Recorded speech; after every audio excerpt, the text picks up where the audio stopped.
Olá, está no ar o Porto Alegre em Debate. Nós estamos no período eleitoral e neste momento muito se discute sobre prioridades para a cidade. Quando se fala em demandas da população, logo a gente lembra do orçamento participativo. E este é o tema do nosso programa de hoje. Nós vamos aqui avaliar os desafios e os avanços deste modelo implantado aqui na cidade há quase 3 décadas. Para isso, os nossos convidados são os seguintes: o sociólogo Luciano Fedozzi, o antropólogo Arley Sanderdamo, o sociólogo Rodrigo Rangel, do Observa Poa, e também o representante da Federação Rio-Grandense das Associações Comunitárias e Moradores de Bairros, a Fracab, o Paulo Leites. Aos nossos convidados, muito obrigado pela presença. A você de casa, muito obrigado pela audiência. Professor Luciano, senhor autor aí de 5 livros, né, tratando sobre o tema, então, assim como os demais aqui, autoridades, né, para tratar sobre este assunto, né, sobre o orçamento participativo. Porto Alegre, ela foi colocada no mapa, digamos assim, até mundial, né, por esse processo, né, de participação popular, mas é preciso ir à frente, é preciso avançar, né, professor? Pergunto, para a gente abrir o programa, né, como é que o senhor avalia esses passos, nesses primeiros 30 anos aí do orçamento, e o que o senhor destacaria como desafios a gente poder superar ainda? Seja bem-vindo mais uma vez. Ok, obrigado, Clayton, e a TV Câmara pelo convite. É um prazer estar aqui mais uma vez, né, contribuindo com o debate, especialmente num canal público, de interesse público, né, para a população e a cidadania de Porto Alegre. Pois é, temos um longo caminho percorrido, né, que é inédito, do ponto de vista não só nacional, mas em termos de experiências democráticas com essas características, são pouquíssimos lugares, cidades do mundo que conseguiram uma longevidade tão grande de uma experiência participativa. E acho que esse é um primeiro ponto a ser ressaltado, quer dizer, isso é uma conquista da cidade, né? Como tu bem falaste, né? Se a gente pegar no contexto internacional das cidades, em geral as cidades são conhecidas por outros feitos, né?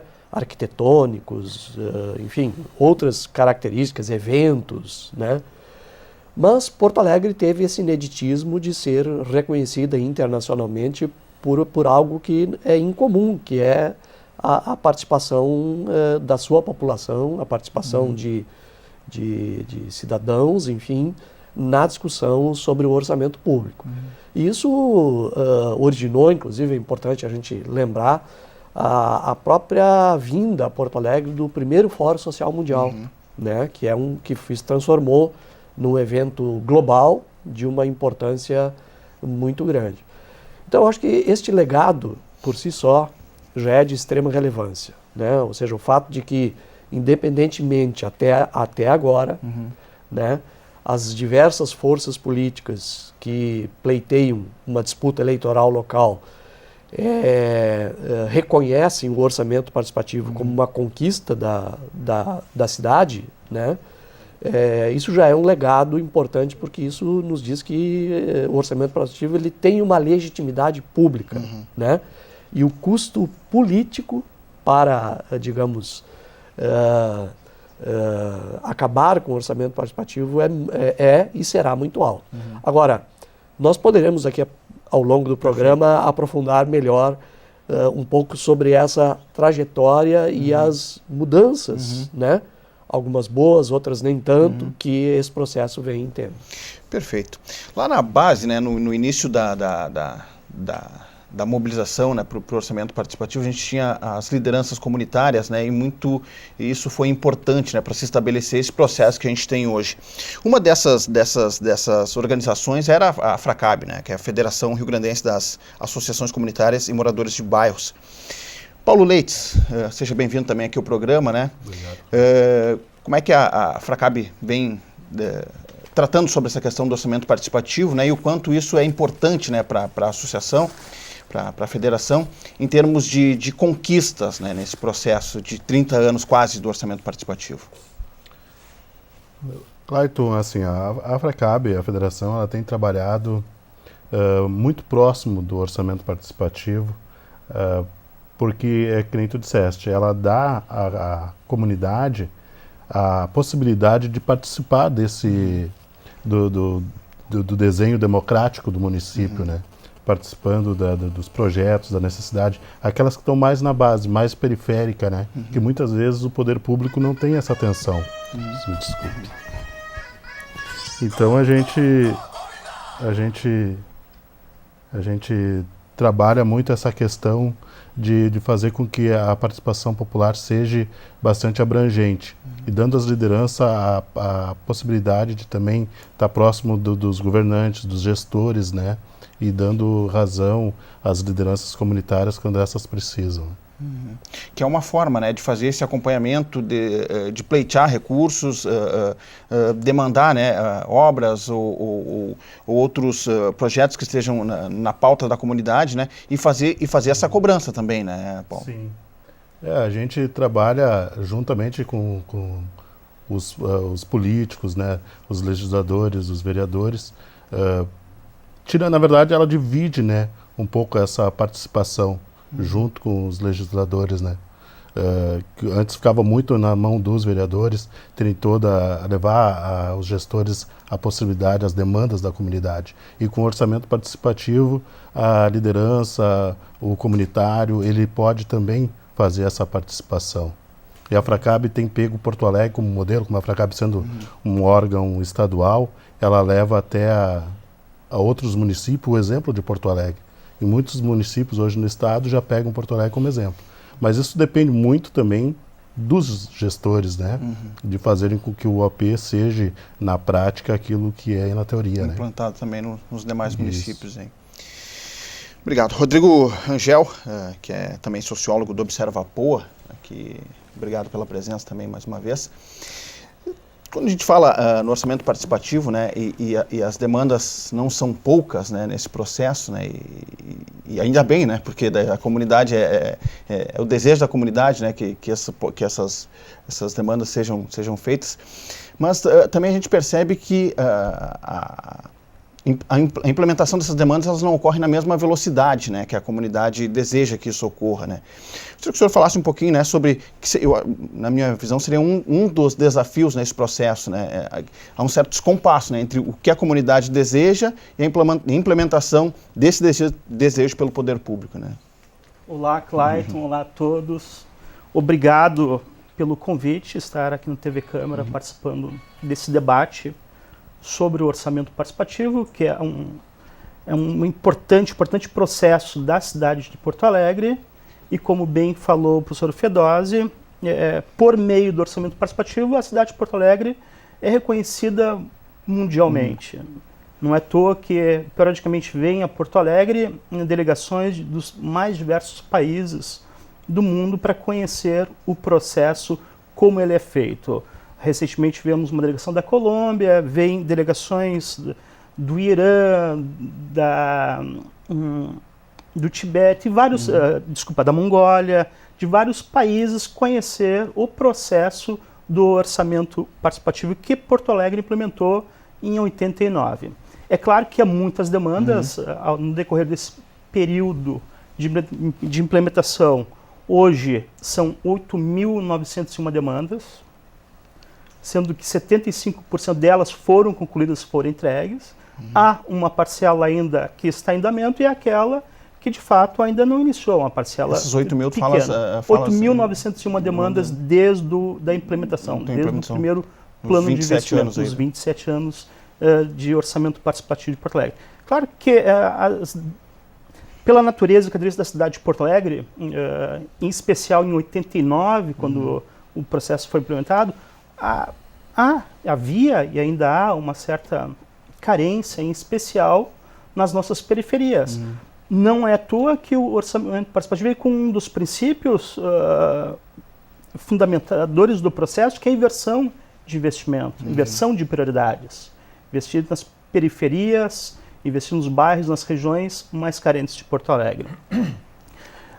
Dado esse contexto, esse cenário da cidade de Porto Alegre, que é um cenário das cidades brasileiras, com nível, então, elevado de carências, em especial em infraestrutura, em 89, saneamento básico e pavimentação em Porto Alegre eram muito baixos. Claro que hoje, passaram mais de 27 anos, nós temos a cidade com 99% de abastecimento de público de água, chegando a quase 80%, pelo menos a capacidade de tratamento de esgoto de Porto Alegre. Quais seriam hoje as principais demandas que vocês hoje já chego rapidamente nessa tua questão, mas de fato há uma certa descompasso entre entregar a demanda, da demanda a entrega da demanda, porque há demandas que são muito complexas. As demandas, em geral, de regiões mais vulneráveis têm características peculiares. Às vezes, para fazer uma pavimentação, não basta apenas colocar asfalto. É necessário fazer uma drenagem, uma micro ou macro drenagem. Então, são etapas que levam mais tempo, são mais custosas. Historicamente, no orçamento participativo, as principais prioridades têm sido habitação e pavimentação. Pavimentação bem no início. Em 2015 e 2016, por exemplo, a prioridade da maioria das regiões foi ainda a habitação, em que pese algumas regiões também inovaram e estão priorizando cultura. Mas ainda a habitação é muito forte nas prioridades de Porto Alegre, nas regiões de orçamento participativo. Perfeito, obrigado. Essa primeira participação. Agora também chamo aqui para colocar no nosso debate o antropólogo Arley Sanderdam, também seja muito bem-vindo aqui ao Porto Alegre em Debate. Gostaria de perguntar para o senhor também tem estudos nesse sentido, né, assim como os nossos demais aqui participantes. Se o orçamento nesse período ele conseguiu ter essa participação, universalizar efetivamente a participação, né, das comunidades de Porto Alegre, né? Alguém está de fora ainda precisava melhorar esse processo de inclusão dentro do processo. Para essa sua primeira participação aqui no programa. Bom, Clayton, universalizar é difícil. Você tem um processo político que consiga atingir toda a população, mesmo porque muitos cidadãos não têm mesmo interesse de participar na política. Um dos aspectos que eu acho que era interessante, eu estava relendo um texto que eu escrevi algum tempo atrás, e ele começava com uma provocação de um sociólogo francês chamado Pierre Bourdieu, que falava sobre a delegação e a denegação no campo da política, ou seja, de por que certos cidadãos ou delegam o seu poder de representação ou simplesmente se afastam da política. E eu começava com esse texto e fazendo um contraponto, que o orçamento era um processo inverso disso. E uma das coisas que o Bourdieu, das constatações do Bourdieu, do porquê da delegação e da denegação, era porque o campo da política era reconhecido como um campo para profissionais. E o sujeito que não se reconhecia como tendo aquelas competências de um profissional, ele se afastava porque ele achava que não tinha nada que fazer.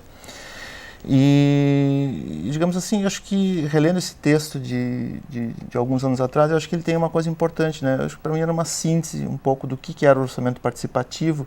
Eu acompanhei dois momentos, acho que um dos momentos do seu ápice, e final dos anos 90, início dos anos 2000, e depois o momento que eu identifico como uma inflexão importante, 2007, 2008. Depois até a gente pode falar sobre isso. Mas dentro desse período que eu acompanhei mais diretamente, eu diria que era a questão do amadorismo, a política de amadores, no duplo sentido do termo, daqueles cidadãos que tinham interesse pela política e ao mesmo tempo daqueles cidadãos que, o que poderia parecer um defeito, mas eu identificava como uma qualidade, que era que não tinham os truques, os trejeitos dos profissionais da política. Então, o orçamento participativo ele era muito importante porque ele permitia o acesso à participação. Coisas, às vezes, muito simples, como, por exemplo, o sujeito, e eu vi muitas histórias desse tipo de conselheiros, delegados, que achavam que eles não tinham sequer o direito, jamais se imaginaram, assumindo uma posição de púlpito para fazer uma reivindicação da sua comunidade. E o orçamento participativo oportunizava isso. Questão de autoestima até, né? Daqui a pouco, empoderamento. De muitas coisas, empoderamento. Então, sob esse ponto de vista, bom, ele pode não ter universalizado, mas ele levou a participação, enquanto se você pensar ele como um instrumento, né, de propiciar um dispositivo de participação, a lugares que nenhuma outra instituição permitiu. não só pela quantidade, até do ponto de vista da quantidade poderia ser discutível, porque não mais do que 1 ou 2% da população participa anualmente das assembleias, mas pela forma qualificada que ele oportunizava esse debate e a formação de lideranças. Então, esse era, digamos assim, do meu ponto de vista, um dos eixos centrais do orçamento. Que, obviamente, nesses quase 30 anos, né, como falou o Fedose, ele tem uma história. E é uma história de altos e baixos, não é uma história constante. Linear. Acho que o professor toca professor Lei toca numa questão importante aí, né, que é sobre essa questão da política mais no âmbito da comunidade, assim, né? Fala sobre essa questão de até um certo amadorismo, né, nessa questão. O senhor acha que seria válido daqui a pouco uma questão de capacitação dos agentes ou das próprias comunidades nesse processo de tentar ampliar a questão do orçamento, assim, de debater um pouco mais, de incluir, de trazer mais pessoas, fazer com que desperte esse interesse pela política também? É uma questão muito importante, porque dentro dessa trajetória, né, e a gente poderia talvez sinteticamente dividir em 3 períodos, né? Pelo menos nos estudos que a gente tem feito, né? O primeiro da criação, né? Processo de como nasceu, se criou, foi se moldando, né? Em algo indeterminado, né? Não há pais e mães do orçamento participativo, né? Existe sim aqueles gestores políticos que foram fundamentais para que esse processo ocorresse, assim como os movimentos sociais, associações, etc., que tinham esse desejo de participação.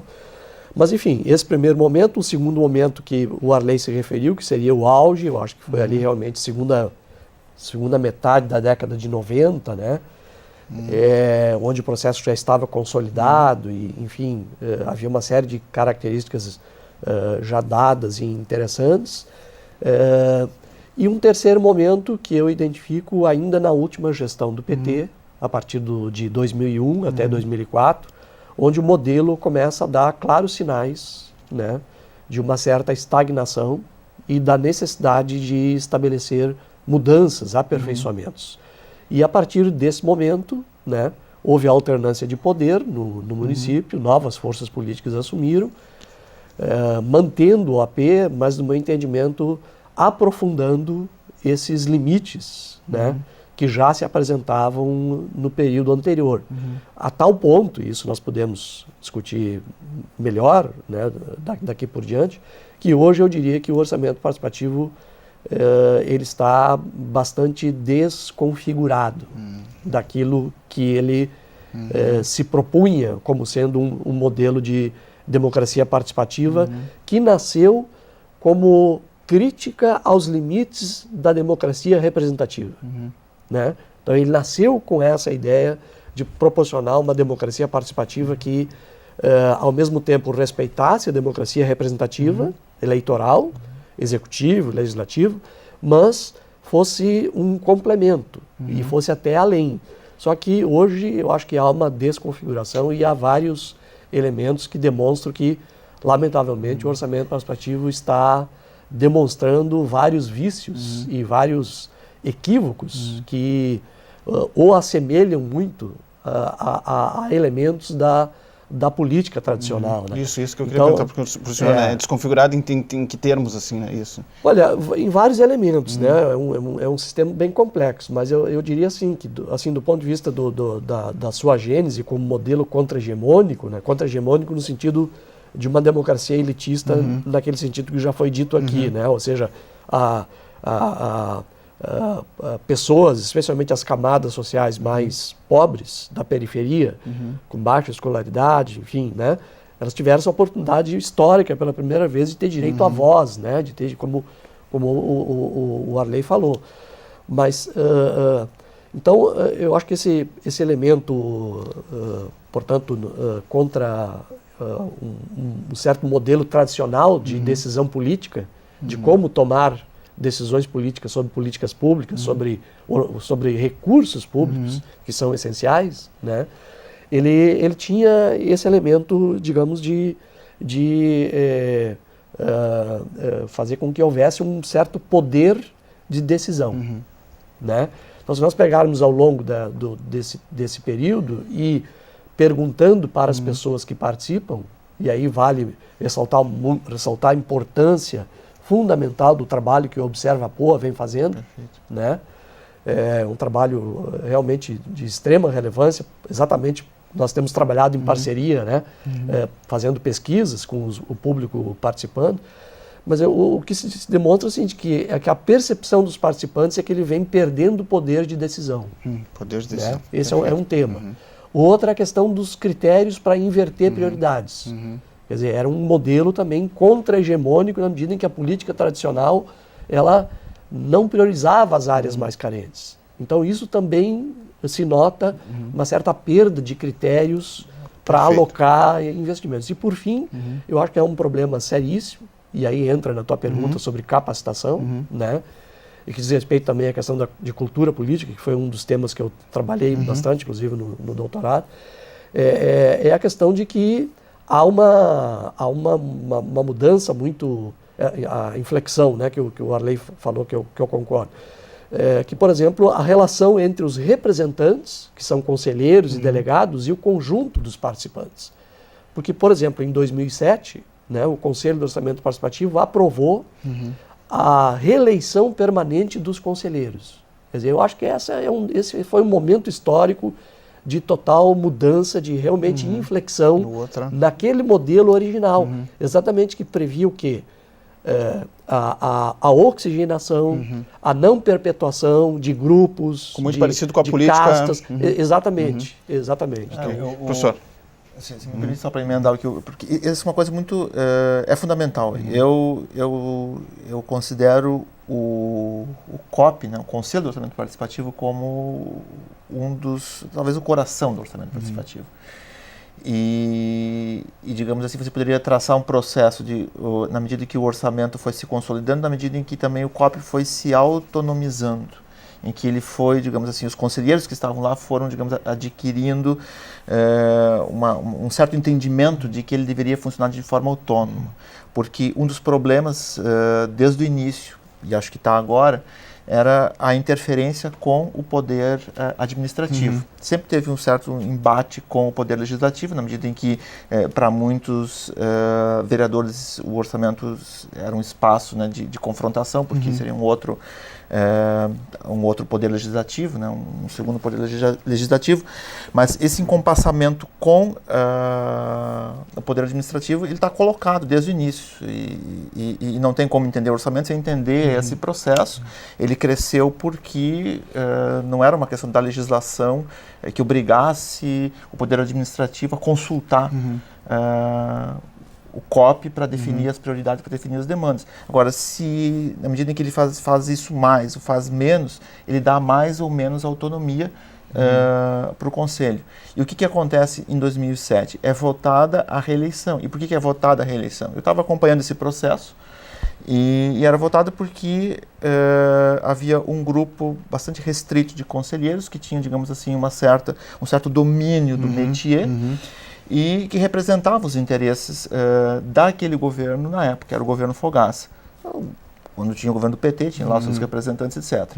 Mas tinha essa prática de renovação dos conselheiros. E o que estava colocado naquele momento, muito claramente, é que com a renovação daquele grupo de conselheiros que estavam na diretoria, o governo perderia o controle sobre a condução do processo. E aí o que eles fizeram? Fizeram uma mudança, que foi mudar as regras, e o COP tinha autonomia para isso, mudaram as regras do funcionamento.